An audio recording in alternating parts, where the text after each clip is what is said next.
نحمده ونصلي على رسوله الكريم أما بعد فأعوذ بالله من الشيطان الرجيم رب اشرح لي صدري ويسر لي أمري واحلل عقدة من لساني يفقهوا قولي رب زدني علما ربنا فقهنا في الدين اللهم إني أسألك علما نافعا وعملا متقبلا ورزقا طيبا واسعا السلام علیکم ورحمۃ اللہ وبرکاتہ۔ 104 آیت وَإِنَّ رَبَّكَ، اور بے شک رب تمہارا اللہ ہوا وہ العزیز الرحیم، عزیز غالب ہے اور رحیم ہے، اور تمہارا پروردگار تو غالب اور مہربان ہے۔ یعنی کہ یہ دنیا میں اللہ تعالیٰ نے جو ہمیں مہلت کا قانون دیا ہے، اس میں اس مہلت کے قانون کے حساب سے اللہ تعالیٰ فرماتے ہیں کہ میں غالب ہوں اور رحیم ہوں، میں فوراً تمہاری غلطیوں پہ فوراً سرزنش نہیں کرتا، فوراً تمہیں نہیں میں پکڑتا، میں تمہیں ٹائم دیتا ہوں، مہلت دیتا ہوں کہ میرا بندہ پلٹ کے میرے پاس آ جائے۔ ایک بچہ آپ کا جب بہت نقصان کرتا ہے، بہت نافرمانی کرتا ہے، پھر کچھ دنوں بعد یا سالوں بعد بھی آ کے جب آپ سے معافی مانگتا ہے تو ماں کا دل اتنا نرم ہوتا ہے، چاہے وہ کتنا بھی دکھا ہو وہ معاف کر دیتا ہے۔ تو اللہ تعالیٰ تو 70 ماہوں سے زیادہ رحیم ہے۔ وہ کہتے ہیں نا کہ ایک شخص تھا، جان کنی کا وقت تھا، جان نکل نہیں رہی، لوگ حضور صلی اللہ علیہ وسلم کے پاس آئے اور انہوں نے کہا کہ اللہ کے رسول اس کی جان نہیں نکل رہی، یہ بہت بہت اذیت میں ہے۔ تو آپ صلی اللہ علیہ وسلم نے فرمایا کہ اس کے والدین زندہ ہیں؟ انہوں نے کہا ہاں اس کی والدہ زندہ ہے۔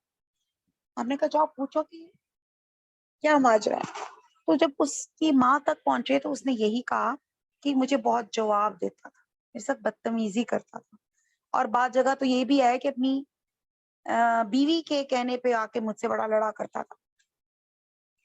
تو کہتے ہیں کہ آپ صلی اللہ علیہ وسلم نے ان سے کہا کہ آپ ان کو معاف کر دیں، کہتی نہیں میں نے نہیں معاف کرنا۔ تو آپ صلی اللہ علیہ وسلم نے کہا کہ ایسا کریں پھر آگ لے کر آؤ، آگ کا الاؤ جلاؤ اور اس کے بیٹے کو اس کے اوپر رکھ دو۔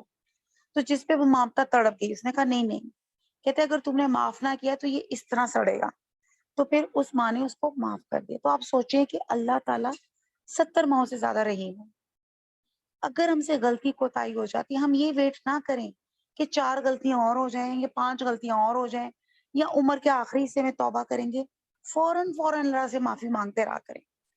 تو اللہ تعالیٰ یہاں پہ یہی بات بتا رہے ہیں کہ وہ کیا ہے، وہ عزیز بھی ہے اور رحیم بھی ہے۔ آیت نمبر 105 کذبت جھٹلایا، قوم نوحن، قوم کی نوح نے، المرسلین مرسل بھیجے ہوئے مراد پیغمبر، قوم نوح نے بھی پیغمبروں کو جھٹلایا۔ آیت نمبر 106 اس قالا، جب کہا انہوں نے، لہم ان کو، اخوہم اخ بھائی کو کہتے ہیں، اور ہم ان کے بھائی، نوح نے، الا کیا نہیں، تتقون تم تقوی اختیار کرتے یا تم ڈرتے۔ جب ان سے ان کے بھائی نوح نے کہا کہ تم ڈرتے کیوں نہیں ہو، انی بے شک میں، لکم تمہارے لیے، رسول ہوں، امین امانت دار، میں تو تمہارا امانت دار پیغمبر ہوں۔ اب یہ میں نے شاید آپ کو پہلے بھی بتایا، یہ 7 انبیاء کے مور اور لیس واقعات آگے پیچھے آ رہے ہیں اس سورہ شعراء میں بیان کیے گئے ہیں۔ تو یہ حضرت نوح علیہ السلام کا یہاں پہ واقعہ بیان کیا جا رہا ہے جو ہم بہت دفعہ پڑھ بھی چکے ہیں، کہ جب حضرت ابراہیم علیہ السلام کے واقعات زندگی میں نشانی یہ ہے کہ شرک کے خلاف جہاد میں ان کے باپ اور ان کی قوم نے ان کو بہت تکلیفیں پہنچائی، اور اللہ تعالیٰ نے ان کو اتنا اعزاز بخشا کہ اللہ تعالیٰ نے تمام لوگوں کا امام اور پیشوا حضرت ابراہیم کو بنا دیا۔ سب مذاہب کے لوگ ان کو انتہائی عزت اور احترام سے دیکھتے تھے، اور رہتی دنیا تک لوگ ان کا ذکر خیر کریں گے۔ کیونکہ انہوں نے جتنی آزمائشیں، تکلیفیں اللہ کی راہ میں جس صبر اور استقامت کا مظاہرہ کیا، اور لب پہ شکوہ نہیں تھا ان کا، تو اللہ تعالیٰ نے انہیں ہر اس مصیبت سے نجات بخشی جس میں ان کی قوم نے انہیں ڈالا تھا، اور ان کے مقابلے میں ان مشرکوں کو ہر مقام پہ ذلیل کیا۔ یہ سب دیکھنے اور جاننے کے بعد بہت کم لوگ ہیں جو ایمان لا کے شرک سے دستبردار ہوتے ہیں۔ ٹھیک ہے جی، یہ اللہ تعالیٰ کہہ رہے ہیں نا بہت کم لوگ ہیں، آیت نمبر 103 میں، وما کانا اکثرهم مومنین، جو ایمان لا کے شرک سے دستبردار ہوں گے۔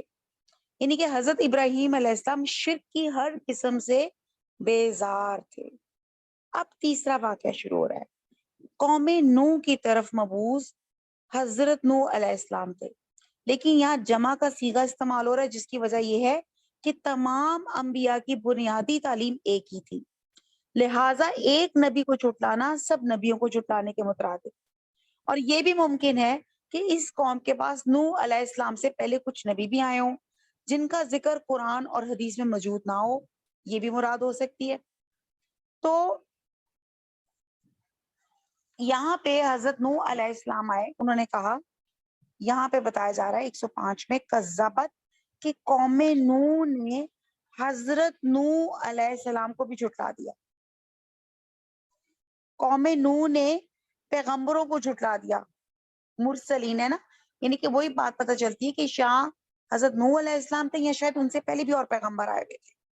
پھر 106 میں ہے کہ جب ان کے بھائی نوح نے کہا کہ تم ڈرتے کیوں نہیں ہو، میں تو تمہارا امانت دار پیغمبر ہوں، کہ انہوں نے اپنا انٹروڈکشن یہ دیا حضرت نوح علیہ السلام نے کہ میں امانت دار یعنی کہ اللہ تعالیٰ نے جو امانت، جو وہی ان کو سونپی تھی، وہ میں تم تک پہنچانے والا ہوں، میں اللہ کی طرف سے بھیجا ہوا ہوں، اور تمہیں ڈرنا نہیں چاہیے، اور میں امانت دار ہوں، یعنی کہ جو مجھے وہی ایز اٹ از آئے گی، میں ایز اٹ از تمہارے آپ لوگوں تک پہنچاؤں گا۔ ٹھیک ہے جی، تو یہاں ہمیں پتہ چلتا ہے کہ ایک رسول کو جھٹلانا تمام رسولوں کی نفی ہے۔ اسی طرح قرآن کا ایک حکم نہ ماننا انسان کو کافر بھی بنا سکتا ہے۔ آپ کا فاتقوا اللہ، اب حضرت نوح علیہ السلام نے کیا کہا، یہ تمام انبیاء کا میسج ایک ہی ہے، فاتقوا اللہ، اللہ سے، پس اللہ سے ڈرو، وَأَطِیعُونِ، اطاعت سے، اور میری اطاعت کرو۔ تو اللہ سے ڈرو اور میرا کہاں مانو۔ آیت نمبر 109، وما، اور نہیں، اسالکم سوال کرنا، مانگنا، کم تم سے، میں مانگتا ہوں تم سے، علیہ اس پر، من اجرن کوئی اجر، کوئی صلہ، ان اجریہ نہیں میرا صلہ، نہیں میری اجرت، اللہ مگر، اللہ اوپر، رب العالمین رب جہانوں کے۔ تو با محاورہ ہے، اور میں اس کا تم سے صلہ نہیں مانگتا، میرا صلہ تو اللہ رب العالمین ہی پر ہے۔ اب یہاں پہ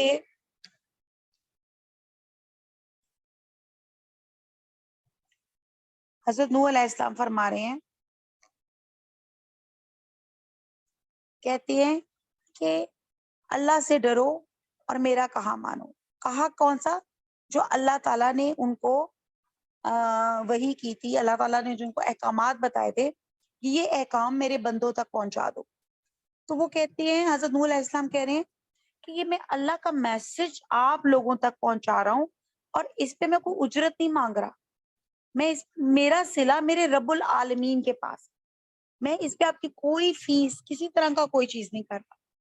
لیکن ٹریجک پارٹ یہی ہے کہ ہم آج دنیا میں، آپ کو پتہ ہے جب ہم بچوں کو اسکول میں ایڈمیشن کرواتے ہیں تو جو بہت زیادہ مہنگا اسکول ہوتا ہے نا، تو ہم سوچتے ہیں کہ یار یہاں پہ بہت مہنگی اس کی فیس ہے، تو پتہ نہیں بہت کچھ زبردست امپارٹ، کچھ زبردست نالج دے رہے ہوں گے، اور آپ کی حسرت ہوتی ہے کہ اس اسکول میں داخل کرایا جائے جہاں کی مہنگی فیس ہو، اور ظاہر ہے کوئی اس کا لیول بھی ہوگا، کوئی اس کا سٹیٹس بھی ہوگا۔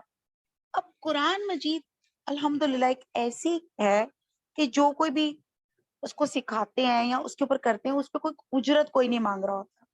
اور یہاں پہ حضرت نوح علیہ السلام کی بات کی جا رہی ہے، اور یہی میسج آگے جتنے بھی انبیاء ہیں نا، ان سب نے یہی کہا ہے کہ اللہ سے ڈرو، اللہ کی مانو، اور ہم اس پہ آپ پہ کوئی اجر یا صلہ نہیں مانگ رہے، ہم صرف یہی کہہ رہے ہیں کہ آپ اللہ کی باتوں کو مانو. تو یہاں سے انہی آیات کے وسیلے سے میں آپ سے یہ بات کہتی ہوں کہ ہم کو اجرت نہیں مانگی. کی بات ہے کہ یہاں حضرت نوح علیہ السلام کی، کیونکہ میں ہر آیت کو آج کی دنیا میں اپلائی کر کے آپ کو بتاتی ہوں کہ اس پہ کوئی حضرت نوح علیہ السلام کہہ رہے ہیں کہ میرا اجر میرے رب کے پاس ہے، میں کچھ نہیں تم سے مانگ رہا. کیا مانگ رہا ہوں؟ اللہ کی عبادت کر لو، اللہ ایک ہے، اللہ کی مان لو. کہتے ہیں نا اللہ کو تو مانتے ہو پر اللہ کی نہیں مانتے، یعنی کہ اللہ کی باتوں کو نہیں مانتے. اور ایک اس کا یہ بھی مطلب ہے کہ اللہ کے ہاں جو وہی مجھ پر نازل ہوتی ہے، حضرت نوح علیہ السلام کہتے ہیں وہ میں بالکل ایگزیکٹلی جو میرے پاس آتی ہے، نہ میں اس میں کچھ اضافہ کرتا ہوں نہ میں کمی کرتا ہوں، جوں کا توں آپ لوگوں تک پہنچا دیتا ہوں. اور دوسرا مطلب یہ بھی ہو سکتا ہے کہ آپ خود جانتے ہیں کہ میں ایک راست باز انسان ہوں، امین انسان ہوں. ابھی پیچھے پڑا نا کہ امانت دار ہوں، کبھی کسی سے مکر فریب یا ہیرا پھیری نہیں کی. تو کیا خیال ہے کہ میں اللہ کے ذمہ جھوٹی باتیں منسوخ کروں گا؟ البتہ حضرت نوح علیہ السلام کہہ رہے ہیں کہ تمہیں میرے متعلق کچھ بدگمانی نہیں رکھنی چاہیے، اور ایسی بدگمانی کرنے کے سلسلے میں اللہ سے ڈرنا چاہیے، اور مجھے اللہ تعالیٰ کا امانت دار پیغمبر سمجھ کے میری اطاعت کرنی چاہیے. اور یہاں پہ ایک اور بات کہ میں بالکل مخلص اور بے غرض ہو کے تمہیں اللہ تعالیٰ کی طرف بلاتا ہوں، نہ اس میں میرا کوئی ذاتی مفاد ہے، نہ میں اس سے تم سے کوئی معاوضہ یا اجرت طلب کرتا ہوں. اور یہ میں جو بات کرتا ہوں میں صرف اور صرف آپ لوگوں کی بھلائی کے لیے کرتا ہوں. ٹھیک ہے جی. آیت نمبر 109. قالو، اچھا نہیں 110 تھی. فتقوا اللہ، پس اللہ سے ڈرو، وَأَطِیعُونْ، اور میری اطاعت کرو. آپ نے دیکھا یہ پیچھے بھی آیا ہے، آیت نمبر 108 میں بھی یہی ہے، 110 میں بھی ہے. یہ جب کسی چیز کو ایمفسائزڈ کرنا ہو نا تو بار بار تاکید کی جاتی ہے کہ فَاتَّقُوا اللَّهَ وَأَطِیعُونْ، اللہ سے ڈرو اور میرے کہنے پہ چلو. قالو، انہوں نے کہا، نؤمنو، کیا ہم ایمان لائے، لکا، تیرے لیے، تجھ پر، وَاتَّبَعَاکَ، اور پیروی کرے اتباع سے، اور پیروی کرتے ہیں تیری، الارذلون، رذیل لوگوں کی، چھوٹے لوگوں کی. با محاورہ ہے، وہ بولے کہ کیا ہم تم کو مان لیں اور تمہارے جو پیروکار ہیں وہ تو رذیل لوگ ہیں، وہ تو چھوٹے لوگ ہیں. اب حضرت نوح علیہ السلام کہتے ہیں کہ بھئی میں جو تمہیں اللہ کا کلام پیش کرتا ہوں، اللہ کی بات مانو، اللہ کے احکامات مانو، لیکن تم میرے در پہ آئے ہوئے ہو اور تمہیں اللہ سے ڈرنا چاہیے، کیونکہ ظلم اور زیادتی کا انجام کبھی اچھا نہیں ہوتا، اور ایسے بے غرض اور بے لوث آدمی کی بات سن لینی چاہیے. ٹھیک ہے. اور ہر نبی کی دعوت کی مخالفت کرنے والے ہمیشہ وہی لوگ ہوتے ہیں جو معاشرے میں کچھ اثر و رسوخ رکھتے ہیں، ایلیٹ کلاس ہوتے ہیں، جو چودھری لوگ ہوتے ہیں جن کو لوگ فالو کرتے ہیں. ٹھیک ہے. اور قرآن نے ایسے لوگوں کو، ان کے لیے جو لفظ آ رہا ہے وہ مترفین آتا ہے. مترفین، ملا یا مترفین، یہ لوگ انبیاء کی مخالفت صرف اس لیے کرتے ہیں کہ انہیں نبی پہ ایمان لانے کی صورت میں متا کے بجائے متی بننا پڑے گا. یعنی کہ پہلے کیا تھے، وہ ٹرینڈ سیٹر تھے، لوگ ان کی باتیں مان رہے تھے، ان کی سرداریاں چل رہی تھیں، ان کو وہ جو تھے ہر چیز کو وہ گورن کر رہے تھے، ایڈمنسٹریٹ کر رہے تھے. اب ان کو تھا کہ اگر ہم ان کی بات مان لی تو ہمیں ان کے فالوور بننا پڑے گا. لہٰذا ابتدا میں نبیوں پہ ایمان لانے والے وہ لوگ تھے جن کا معاشرے میں کچھ اثر اور رسوخ نہیں تھا، اور جن کو یہ لوگ رذیل کہتے تھے، حقیر کہتے تھے، کمینہ مخلوق تصور کرتے تھے، نعوذ باللہ. ٹھیک ہے. یعنی کہ وہ کہتے تھے کہ قالو، کہ ہم یہ ایمان لائیں تمہارے پیروکار، یعنی کہ وہ سب سے پہلے وہ کہتے ہیں نا کہ جیسے آپ نے کسی پارٹی کو دیکھنا ہو کہ اس کو پارٹی کو کون کون فالو کر رہا ہے تو آپ دیکھیں کہ اس کے فالوورز کون سے ہیں. اگر یہ پارٹی کو اچھے بڑے بڑے لوگوں نے کی پش بنائی ہے تو کہیں گے ہاں یار یہ پارٹی اچھی ہوگی. تو وہ اسی طرح وہ یہ کہتے تھے کہ بھائی آپ کے جو فالوورز ہیں وہ تو رذیل لوگ ہیں, وہ تو بہت چھوٹے لوگ ہیں. اور پھر یہ جو ایلیٹ کلاس کے جو امراء تھے, ان کو یہ اپنی انسلٹ لگتی تھی کہ ہم ایمان لا کر ہم ان رذیل لوگوں کی صف میں شمار ہو جائیں, ہم تو ان کی سطح پہ آ جائیں گے. اور دوسری چیز جو ان کی ایمان لانے میں رکاوٹ بنتی تھی کہ ان کی انا مجروح ہوتی تھی, کیونکہ قریش مکہ بھی یہی کچھ کرتے تھے. اور اس سوال و جواب میں بھی انہی کا ذکر کیا جا رہا ہے, بلکہ ان کا تو رسول صلی اللہ علیہ وسلم سے یہ مطالبہ بھی تھا کہ اس قسم کے لوگ اگر آپ اپنی مجلس سے اٹھا دیں تو ہم آپ کی بات سننے کو تیار ہیں. آپ نے سنا ہوگا, کیونکہ یہ جو واقعات ہیں اللہ سبحانہ تعالیٰ حضور صلی اللہ علیہ وسلم کو بتا رہے ہیں, کیونکہ اس وقت کوئی نیٹ یا گوگل یا ایسے چیزیں نہیں تھی کہ آپ کو ہسٹری پتا چل سکے. تو اللہ سبحانہ تعالیٰ اپنی وحی کے ذریعے حضور صلی اللہ علیہ وسلم کو حضرت نوح کا جو واقعہ بیان کر رہے ہیں, اور اس میں مماثلت نکل رہی ہے آپ صلی اللہ علیہ وسلم کی اپنی لائف کی, کہ قریش مکہ بھی یہی کرتے تھے, وہ بھی آپ سے عجیب عجیب مطالبے کرتے تھے. جب ایک دفعہ آپ صلی اللہ علیہ وسلم کہتے ہیں کہ وہ ابن مکتوم کے بارے میں شاید آتا ہے, اللہ نہ کرے کہ میں غلط ہوں, کہ ایک دفعہ وہ آپ سے کچھ قرآن سیکھنے کے لیے وہ بیٹھے ہوئے تھے, کچھ قرآن کی کوئی بات پوچھنا چاہ رہے تھے. تو اسی طرح ایلیٹ کلاس کے کچھ لوگ سردار قریش مکہ کے آ گئے, تو انہوں نے جب دیکھا تو انہوں نے کہا یہ تو بڑی چھوٹی نسل کا ہے. انہوں نے کہا آپ اس کو اٹھا دیں, آپ یہاں سے, ہم آپ سے کوئی بات کرنا چاہتے ہیں, یعنی کہ ہم تب آپ کی بات سنیں گے جب آپ اس کو یہاں سے اٹھائیں گے. تو اس پر حضور صلی اللہ علیہ وسلم نے ابھی تھوڑی سی چہرے پہ آپ کے بل یا تھوڑی سی ابھی آپ جس کو کہتے ہیں نا کہ ایک ریسٹلیسنس آپ کی آئی, کہ میں فیلنگ ایک آئی کہ میں اس کو کیسے اٹھاؤں. تو اللہ سبحانہ تعالیٰ نے آیات نازل کر دی تھی, وہ ہے نا اب سورہ عبس میں, کہ آپ نے ناگواری بھی نہیں کرنی, کیا پتا کہ یہ جن لوگوں کو اٹھانے کو کہہ رہے ہیں یہ زیادہ سننے والے ہوں. ٹھیک ہے, تو یہی مطالبہ ان کا تھا کہ یہ ہم ان تمہیں کیسے فالو کر لے, تمہارے حضرت نوح علیہ السلام آپ کے جو فالوورز ہیں وہ تو بڑے رذیل لوگ ہیں اور ہم تو بڑی ایلیٹ کلاس کے لوگ ہیں, ہم آ کے ہم ان کے ساتھ کھڑے ہو جائیں. 112 ہے. قالا کہا, وما اور کیا, علمی علم اور میرا, کہ اور کیا علم مجھے, بما کانو اس کا جو میں, یعملون جو وہ عمل کرتے ہیں. نوح علیہ السلام نے کہا کہ مجھے کیا معلوم کہ وہ کیا کرتے ہیں. آگے, ان نہیں, حسابہم نہیں حساب ان کا, الا مگر, الا ربی رب کے اوپر, لو کاش, تشعرون تم سمجھ جاؤ. ان کا حساب اعمال میرے پروردگار کے ذمے ہے کہ کاش تم سمجھو, تم شعور سے کام لو.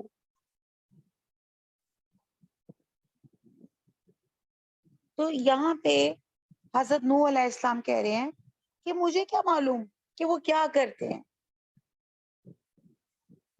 اور ان کو کہہ رہے ہیں جو ایلیٹ کلاس کے کہ تم شعور سے کام لو. یہ ہدایت ملنا یہ اللہ کی طرف سے ہوتا ہے, اور ہدایت بھی ان کو ملتی ہے جن کے اندر تڑپ ہوتی ہے. اگر آپ لوگ بھی ہدایت چاہتے ہیں, ہم سب ہدایت چاہتے ہیں, تو آنےسٹلی بیٹھ کر اپنے دلوں کو ٹٹولیں, میرے دل میں کیا ہے. اگر میں ہدایت چاہ رہی ہوں تو میرے لیے اس کلاس میں بیٹھنا مجھے ناگوار فیلنگ ہو رہی ہے, یا میں بہت ہول ہارٹیڈلی بیٹھی ہوئی ہوں, یا میرا بڑا دل کلاس میں لگ جاتا ہے, میرا دل کچھ اپنے عمل چینج کرنے کو کرتا ہے. تو یہ جو دل کی باتیں ہیں وہ اللہ تعالیٰ ہی جانتے ہیں. تو یہاں پہ حضرت نوح علیہ السلام بھی کہتے ہیں کہ مجھے کیا پتا وہ کیا کر رہے ہیں, ان کا حساب اعمال میرے پروردگار کے ذمے ہے. بات یہ کہ تم کچھ شعور کرو, تم کچھ عقل رکھو. آیت نمبر 114, وما اور نہیں, انا بی تارے دی نکال دینے والا, تارد, ٹھیک ہے, المؤمنین مومنوں کو، اور میں مومنوں کو نکال دینے والا نہیں ہوں. یہ وہی بات جیسے میں نے آپ کو بتائی کہ جو حق بات سننے آئیں گے میں ان کو نکال نہیں سکتا. حضرت محمد صلی اللہ علیہ وسلم نے بھی کہا کہ میں ان کو نہیں اٹھا سکتا. اور اس آیت سے معلوم ہوتا ہے کہ قوم نوح کے چودھریوں نے بھی حضرت نوح علیہ السلام سے یہی مطالبہ کیا تھا کہ اگر آپ ان رذیل اور کمینے لوگوں کو اپنے یہاں سے اٹھا دیں گے تو ہم آپ کے پاس بیٹھیں گے، آپ کی باتیں غور سے سنیں گے، لیکن ان کی موجودگی میں ہمیں آپ کے پاس بیٹھنا گوارا نہیں. اس کے جواب میں حضرت نوح علیہ السلام نے فرمایا تھا یہ تو بڑی بے انصافی اور کم عقلی کی بات ہے جو لوگ مجھ پر ایمان لائے ہیں میں انہیں اپنے ہاتھ تمہاری خاطر دھکیل دوں، جن کے بعد میں بھی ایمان لانے کا کچھ اعتبار نہیں. مطلب یہ کہتے ہیں کہ یہ نہیں ہو سکتا. ان نہیں 115 انا میں الا مگر نذیر مبین، نذیر ڈرانے والا ہوں، مبین کلم کلا، اور میں تو صرف کھول کر نصیحت کرنے والا ہوں. انہوں نے کہا کہ تم لوگ مجھ پر ایمان لاؤ یا نہ لاؤ یہ آپ کے اختیار میں ہے، میں نے تمہیں تمہارے انجام سے پوری طرح آگاہ کر دیا. بہرحال میں کسی قیمت پہ پہلے سے ایمان والوں کو اپنے ہاتھ سے اٹھانے پہ تیار نہیں ہوں. ٹھیک ہے. وما انا بطارد المؤمنین، میں ان کو نکالنے والا نہیں مومنین کو، اور میں تمہیں صرف کھلم کھلا ڈرانے والا ہوں. ڈرانے والا کیا؟ جو اللہ تعالیٰ نے احکامات بتائے کہ احکامات پہ عمل کرو گے تو جنت ملے گی، اگر نافرمانی کرو گے تو پھر کیا ملے گا وہ بھی میں نے آپ کو آپ کی ڈیسٹینیشن آپ کو ڈرا دیا، بتا دیا کہ یہ جہنم آپ کو ملے گی جو لوگ اللہ تعالیٰ کی نافرمانی کریں گے. آگے آیت نمبر 16 ہے. قالو کہا انہوں نے لا ان اگر تنتہی وہ تنتہی جیسے نہیں کو کہتے ہیں کہ تو باز آ جا، تو باز نہ آئے گا، یا نوح اے نوح لا تکوننا کہ تو ہو جائے گا من مرجومین، تو مرجومین سنسار کیے جانے والوں میں سے، وہ لوگ جن کو سنسار کیا جائے، پتھر مار مار کے ہلاک کر دینا. تو یہاں مراد ہے کہ انہوں نے کہا کہ نوح اگر تم باز نہ ہوگے تو سنسار کر دیے جاؤ گے. اب وہ جو لوگ تھے ایمان تو لے کر آئے نہیں، لیکن الٹا انہوں نے حضرت نوح علیہ السلام کو تڑی دے دی، دھمکی دے دی کہ اگر تم اپنی ان باتوں سے باز نہ آئے تو ہم آپ کو رجم کر دیں گے. آیت نمبر 117 قالا نوح نے کہا ربی اے میرے رب، انا بے شک قومی میری قوم نے کذبون جھٹلا دیا مجھے. اب نوح علیہ السلام نے کہا کہ مجھے میری قوم نے جھٹلا دیا، اور وہ قوم کیا چاہ رہی تھی؟ اب یہاں رجم کے معنی ہے کہ رجم کے معنی ہوتے دور سے پتھر کنکر وغیرہ پھینکنا، جیسے ہم حج کے بھی رکن ہے نا کہ وہ ایک جو پلر سے بنے ہوتے تو ہم دور سے کنکر پھینکتے ہیں، اور اس سے مراد ہے جان سے مار ڈالنا یا سنسار کرنا. اور یہ لفظ یہاں پہ مادی اور مانوی دونوں طرح سے استعمال ہوا ہے. رجیم اور مرجوم وہ شخص یا چیز جس میں لعنت اور پھٹکار پڑتی ہو اس کو کہتے ہیں رجیم یا مرجوم. یعنی کہ قوم نوح کے چودھریوں نے حضرت نوح علیہ السلام سے کہا کہ اگر آپ اپنی دعوت تبلیغ سے باز نہ آئے تو تمہیں ہر طرح سے لعنت اور پھٹکار پڑے گی، ہم تمہیں سنسار کر دیں گے اگر تم باز نہیں آئے. تو 118 میں حضرت نوح علیہ السلام نے ان سے ایک مکالمہ کیا. انہوں نے کہا حضرت نوح نے اپنے پروردگار سے کہا کہ میری قوم نے تو مجھے جھٹلا دیا. اب وہ بڑے بے بس سے ہو رہے تھے. انہوں نے کہا میری قوم نے تو مجھے جھٹلا دیا. آیت نمبر 118 ففتا فا پس فتح کھول دے یا فیصلہ کر دے، بینی میرے درمیان، و بینہم اور ان کے درمیان، فتحن کھلا فیصلہ، ونجینی نجات سے، اور نجات دے مجھے، ومن معیہ اور جو میرے ساتھ ہے، المومنین مومنوں میں سے. سو تو میرے اور ان کے درمیان ایک کھلا فیصلہ کر دے، اور مجھے اور جو مومن میرے ساتھ ہیں ان کو بچا لے. اب لگتا ہے ایسے کہ حضرت نوح علیہ السلام اور ان کی قوم کے سرداروں کے ساتھ آپ کی کئی دفعہ کنورسیشن ہوئی، کئی دفعہ آپ کی ان کے ساتھ بحثیں ہوئی، آرگومنٹس ہوئے، لیکن واقعہ ایسا نہیں. پورے 950 سال حضرت نوح علیہ السلام ان کی قوم میں ایسے مکالمے اور بحث اور تکرار کرتے رہے. اور جب حضرت نوح علیہ السلام اس قوم میں سے کسی نئے فرد کے ایمان لانے سے بالکل مایوس ہو گئے، تو اس وقت آپ نے یہ دعا کی تھی. یہ دعا سورہ نوح میں بھی آ چکی ہوئی ہے. آپ یہ دیکھیں کہ ہم کہتے ہیں کہ ہماری دعائیں انسٹنٹ ہو. اب آپ کو پتہ چلا ہے ہمارے اندر مایوسی کیوں آ جاتی ہے. دعائیں ہم کہتے ہیں میں نے آج دعا مانگی، اللہ میاں میرے سر میں درد ہو رہا ہے، اللہ میری سر کی درد ٹھیک کر دے. فوراً درد نہیں ٹھیک کی تو میں کہوں گی کہ میری مایوسی ہو جائے گی کہ میں تو بڑی دعا مانگی، اللہ مجھے فلانی بیماری فلانا رشتہ ہو جائے، اللہ اولاد دے دے، اللہ تعالیٰ اور بہت سی جو ہماری حاجات ہے یہ دے دے، اللہ تعالیٰ یہ عطا کر دے. وہ آپ کو جب نہیں ملتی تو آپ مایوسی کا شکار ہو جاتے ہیں. اور آپ یہاں پہ یہ دیکھیں حضرت یعقوب علیہ السلام بادشاہ تھے، پیغمبر تھے، کتنا کچھ ان کی پراپرٹیز تھیں، بچے تھے، مال تھا، اولاد تھی، بیویاں تھی، سب چھن گئی. اللہ تعالیٰ نے جب ان کو آزمائش میں ڈالا ہر چیز لے لی سوائے ایک بیوی کے. 18 بیماری بھی دی اور بیماری بھی بہت بری، اور 18 سال تک اس بیماری میں آپ اوندھے منہ پڑے رہے. ہم سے تو ڈینگی کے یا کوارنٹین کے کورونا کے 14 یا 10 دن گزارنے مشکل لگ رہے ہوتے. آپ دیکھیں 18 سال اللہ پہ شکایت نہیں، شکوہ نہیں. اللہ تعالیٰ سے کیا کہہ رہے ہیں؟ مجھے بہت پیاری لگتی ہے سر یعقوب علیہ السلام کی بات. صبر میں نے انہی سے سیکھا ہے. کہتے ہیں اللہ تعالیٰ پہلے میں مصروف تھا، میرے پاس حکومت تھی، میرے پاس جائیداد تھی، میرے پاس بیوی بچے اولاد تھے، ان کی کیئر ٹیکنگ میں میرا بہت ٹائم لگ جاتا تھا. اللہ تعالیٰ میں ویسی عبادت نہیں کر پاتا تھا. اب میں بالکل فارغ ہوں، کوئی میرے پر سوائے عبادت کے اور کوئی کام نہیں ہے، تو اللہ تعالیٰ دعا ہی کرتے رہتے تھے، اللہ تیرا شکر ہے. اور اللہ تعالیٰ نے 18 سال کے بعد ان کو دعا ان کی قبول کی. اللہ تعالیٰ نے صحت بھی دی، تندرستی بھی دی، اور مال اسباب اور بادشاہ سب اللہ تعالیٰ نے عطا فرمائی.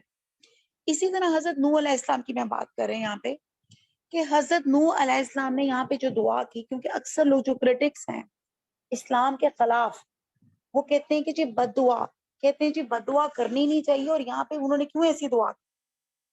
تو آپ یہ دیکھیں کہ یہ بد دعا نہیں ہے، یہ دعا ہے. اور آپ حضرت نوح علیہ السلام کا آپ ٹینیور دیکھیں، 950 سال تک اپنے قوم کے لوگوں کو اللہ کی دعوت دیتے رہے. ہم 1 سے 2 دن کسی کو بلائے نا، وہ نہ آئے تو ہم کہیں گے بڑا پراؤڈ بنا پھرتا ہے، آئندہ سے ہم نے ان سے بات نہیں کرنی. ایسے ہی کرتے ہیں نا، ہم نے ان سے بات نہیں سننی. تو آپ یہ دیکھیں کہ 950 سال جب انہوں نے ان کو بلایا اور ان کی بات نہیں سنی، تب انہوں نے مجبور ہو کے یہ بھی اللہ کی طرف سے ان کے منہ سے نکلا، انہوں نے کہا اے پروردگار، میری قوم نے تو مجھے جھٹلا دیا. ابھی شکوہ شکایت نہیں ہے، ان کو یہی ہے کہ اللہ تعالیٰ آپ کا پیغام کو انہوں نے سنا انسنا کر دیا، اس کو قبول نہیں کیا. سو تو میرے اور ان کے درمیان میں ایک کھلا فیصلہ کر دے، اور مجھے اور جو مومن میرے ساتھ ہے ان کو بچا لے. تو اللہ تعالیٰ جو مومنین میرے ساتھ ہے اللہ ان کو بچا لے. یہ 950 سال کے بعد یہ جو ان کی وہ جو دعا تھی، تو یہ انہوں نے اس کی دعا کی. نیکسٹ پیج میں کرتی ہوں. اور دعا بھی کی کہ میرے اہل ایمان کو بچا لے. جی فَأَنْجَيْنَاهُ، فا میں نے پس نجات دی، نہ ہم نے ہو اس کو، پھر ہم نے نجات دی اس کو، وَمَن مَّعَهُ اور ساتھ اس کے ساتھ تھے، فِل فُلْکی فلک کہتے ہیں کشتی کو، جو کشتی میں تھے، المشحون مشحون مشحون جو لفظ ہے وہ نکلا ہے شین ہے اور نون شہن، شہن کہتے ہیں بھرا ہوا، مراد یہ ہے پھر ہم نے ان کو اور جو ان کے ساتھ بھری ہوئی کشتی میں سوار تھے ان کو بچا لیا، تو پھر ہم نے ان کو اور جو ان کے ساتھ بھری ہوئی کشتی میں سوار تھے ان کو بچا لیا۔ آیت نمبر 120 سما پھر اغرقنا غرق اور نہ ہم نے غرق کیا بعد اس کے بعد الباقین باقی لوگوں کو، اور پھر اس کے بعد باقی لوگوں کو ڈبو دیا۔ انا بے شک فی ذالکا اس میں لا آیا آیا نشانی ہے، وما کانا اور نہیں ہے اکثر ان میں سے مومنین ایمان لانے والے، اور بے شک اس میں نشانی ہے اور ان میں سے اکثر ایمان لانے والے نہیں ہیں۔ آیت نمبر 122 وَإِنَّ رَبَّكَ اور بے شک آپ کا رب لَهُوَ الْعَزِيزُ الرَّحِيمُ غالب ہے مہربان ہے۔ یہ پورا واقعہ تھا حضرت نوح علیہ السلام کا۔ وَمَا عَلَيْنَا إِلَّا الْبَلَاغُ سُبْحَانَكَ اللَّهُمَّ وَبِحَمْدِكَ نَشْهَدُ أَن لَا إِلَٰهَ إِلَّا أَنتَ نَسْتَغْفِرُكَ وَنَتُوبُ إِلَيْكَ وَالسَّلَامُ عَلَيْكُمْ وَرَحْمَةُ اللَّهِ وَبَرَكَاتُهُ۔